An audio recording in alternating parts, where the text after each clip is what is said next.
Hello everyone, I am Mrs. Sandhya Lanke, Faculty, Shri Jain Vidya Prasarak Mandras, Rasiklal M. Dhariwal College of Pharmacy, Pune. Here we will discuss about the last part of gastrointestinal agent, part 4 from Pharmaceutical Chemistry 1. In this video, we will discuss about saline cathartics. Let us discuss the learning outcomes. After watching this video, you will be able to define cathartics.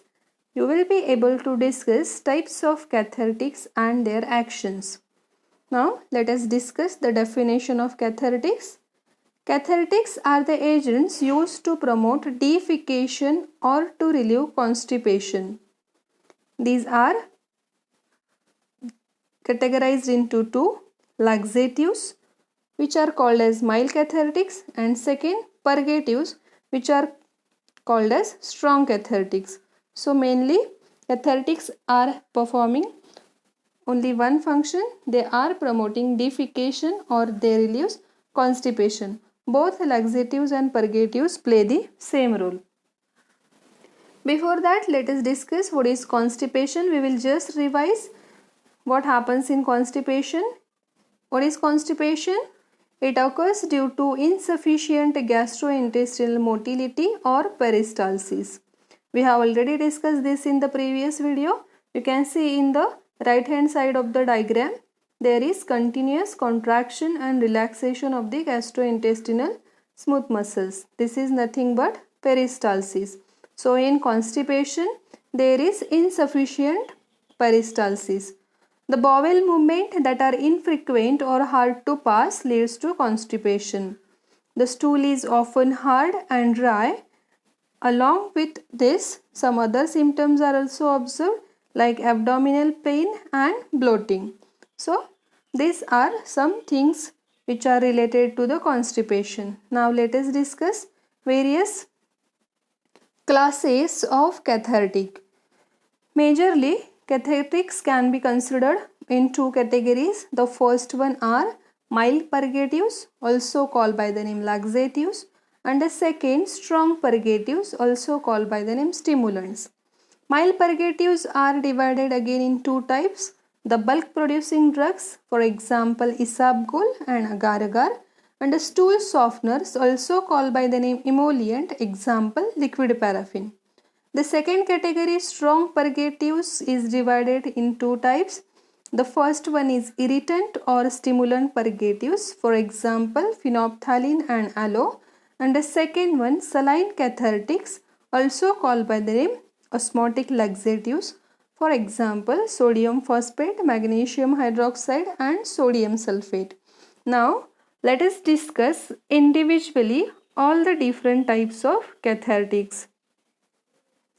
Mild purgatives or laxatives, they are promoting the defecation by causing minimum adverse effects, and they include two types. The first one, the bulk producing drugs. As name indicate, these drugs promote evacuation by increasing the stool bulk volume. Now how this stool bulk volume is going to be increased? These agents have capacity to absorb water, and because of absorption of water, there is increase in the water content.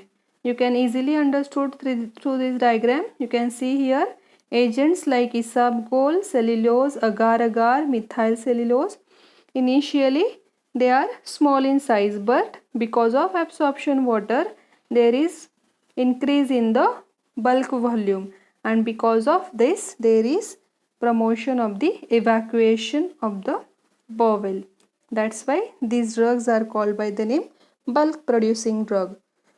The second type from mild purgatives is stool softeners. These are also called by the name emollients. These agents penetrate and soften the stool. They promote more water and fat in the stools, and they lubricate the fecal material as well as intestinal wall.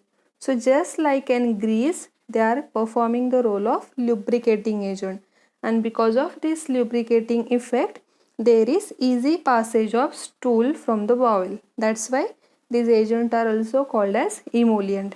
Example of this category is liquid paraffin and dialkyl sodium sulfosuccinate. Now, the second major category is strong purgatives, also called by the name stimulants or osmotic laxatives. These stimulants, they act by local irritation on the intestinal tract, which increases the peristaltic activity.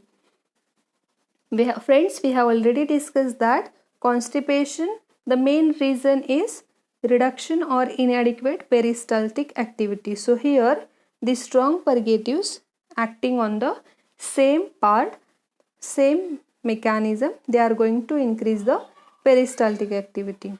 So here the irritant or stimulant purgatives, they act by the same way. By increasing the gastrointestinal motility, there is easy defecation. Various examples of these categories are phenolphthalein, senna glycosides, aloe and Cascara sagarda. The second type from strong purgative or stimulant category is saline cathartics, also called by the name purgatives.